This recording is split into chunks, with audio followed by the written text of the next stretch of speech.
Pete Crow-Armstrong has been one of the best players in all of baseball, and he's driving a lot of that value through a big change in where he's doing damage, both inside of the zone and outside of the zone. So let's dig into it right here on this Marquee Sports Network YouTube breakdown. My name is Lance Brozdowski. I'm a player development analyst with Marquee. I'm also the host of the Cubs Daily Podcast. I encourage you to check it out on both Spotify and Apple Podcasts, YouTube, wherever you listen to podcasts. It's a really fun time. Every single day, after every game, I'm giving you some nuggets on the Cubs. But in this screen share, we got to talk Pete. You look at a WAR leaderboard. I know a lot of people hesitate on WAR, wins above replacement, right?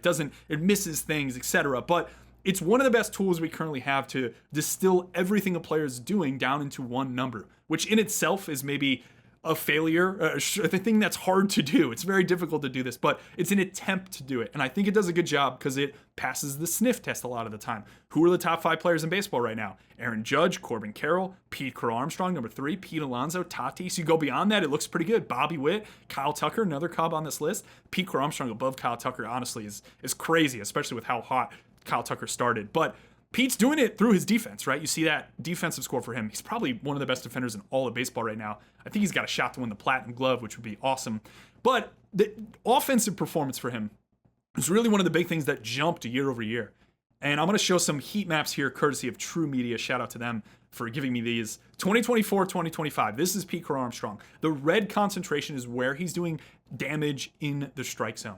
Basically, I like calling these like the fingerprints of a hitter. Where does this hitter slug? Such that if you're trying to approach him as a pitcher, you kind of can pick towards the blue, right? If last year I'm facing Pete as a pitcher, I want to hammer this outer third of the plate, and I probably want to jam him inside. He doesn't seem to cover anything on inner third and nothing away. So as long as I stayed from that upper band, I probably had a good ability to get him out. Change-ups away, maybe some cutters in, etc. You jump to 2025, this red expanded considerably, right? Now he is slugging that inner third up in, especially took Andrew Heaney out the other night.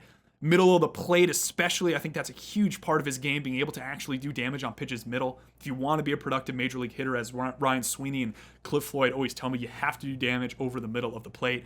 And then he's also got some balls down that he's crushed, which we'll get into in a second. But this was the expansion. He went from being a league average hitter in the zone in terms of the damage he was creating. This is just a simple Savant search. What we're looking at here is in the strike zone, what are you doing in terms of damage? Last year, he batted 273, slugged 458. This season, he's 319, so he jumped his batting average about 45 points in the zone, and his slug jumped about like 180 or so. Really impressive changes for him overall. He went from being an average hitter, that's about an average batting average and slug for in zone, to a well above average hitter now, where he is an above average offensive guy, and it's been exceptional. But it's not only there, it's also outside of the strike zone. This is a sort of guys who have the most barrels outside of the strike zone this year. A barrel, again, is a combination of launch angle, which is that loft, right? Are you lifting the ball and are you hitting it hard enough for us to expect damage going forward? And it's one of the better predictors we have in terms of offensive profile. Outside of the zone, though, it's kind of wacky. Again, I'm talking about how a lot of the damage is done in the zone to be a productive hitter. Pete Crow-Armstrong and Pete Alonso are tied with 4 barrels outside of the strike zone. I also got to point out another Cub here, Seiya Suzuki, 3 barrels outside of the strike zone. The Cubs as a whole are doing a really good job outside of the zone, which is really funky to me. But anyways, it's paying off, right? This is the best offense in baseball for sure, I think, overall. Pete Crow-Armstrong, Pete Alonso tied. The thing that's interesting about where Pete is getting these barrels outside of the zone is that they're all below the strike zone. 4 of them below the strike zone. This is odd. You look at Pete Alonso's, he's got a couple up. Most guys are covering that up if they have more of like a flat plane swing, but Pete is crushing the ball down. And that leads us to these 4 barrels, which I'm going to show you here. First one off the top, Randy Vasquez, Jackie Robinson Day at Petco Park here. I want to show you outer third target. He's trying to backdoor a cutter here, so he's trying to get him on some like freeze. He pulls this pitch down. You see Pete kind of take it the other way. Left fielder's going to take kind of a poor route here, but this is a barrel. I don't even think if he took a proper route, he would have gotten that ball. It's a really good swing from Pete.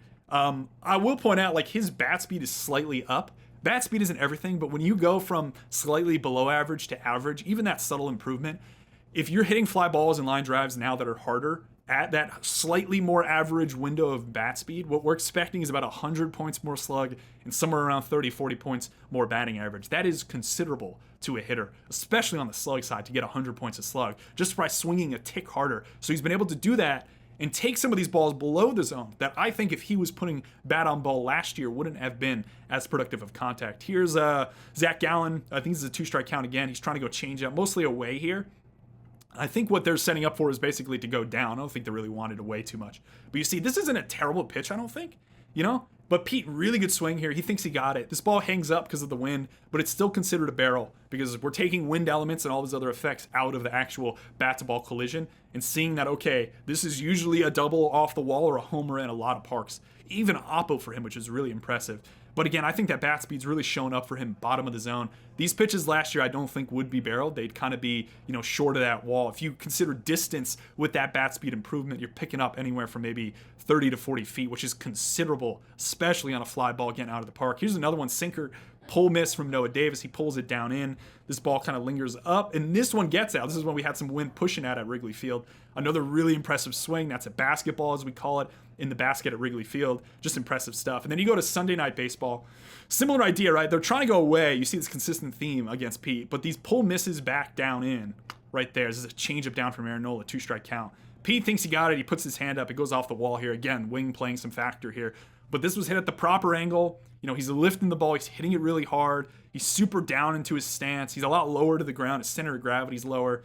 He's crushing the ball, and I just think it's really impressive that he's hitting these balls down, which historically, if you look at last year, I don't think he was as productive at in terms of raw contact. So it's been a really impressive season for Pete overall, but we could project going forward. I'm going to jump to Fangraphs here again and just show his line this season. This is entering April 30th's game, so they have a game tonight against the Pirates. It's not including this. Maybe he gets another home run. This number ticks up from 6, but he's 40% above average, right? That's really good. This is like one of the best hitters in baseball. I think Aaron Judge is somewhere around like 180, which is another stratosphere. But if you're 10 to 15, 20% above average in this WRC plus number, which is just offensive production, you're in a really good spot from a projection standpoint.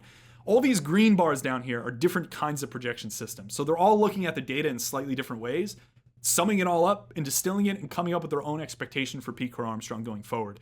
I'll take one that's a little more optimistic here, but if you look at Zips, which is constructed, and they see him as a 257, 306, 441 slash guy rest of season. Right now, he's 284, 325, 543. So they're expecting the slug to come down and everything else to kind of hang around the same window, batting average to come down a bit.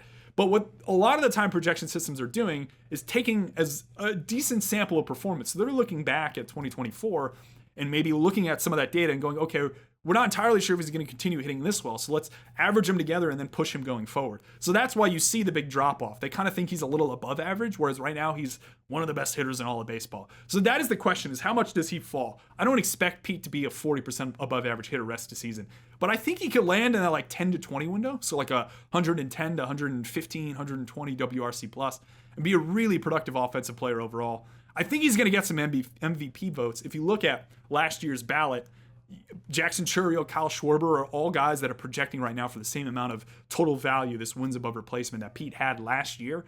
And man, if Pete keeps this going, I think he has the electric vote, like the intangible side of just watching him play is so much fun. So right now he's projecting for like 20 homers and maybe around 40 bags. 20-40 season, if he could hang around a 270 average, man, I think this is going to be a really productive season for him overall. Hope you enjoyed this breakdown. Give us a like, comment if you have any questions or thoughts, subscribe to our channel, check out the Cubs Daily Podcasts, and take care.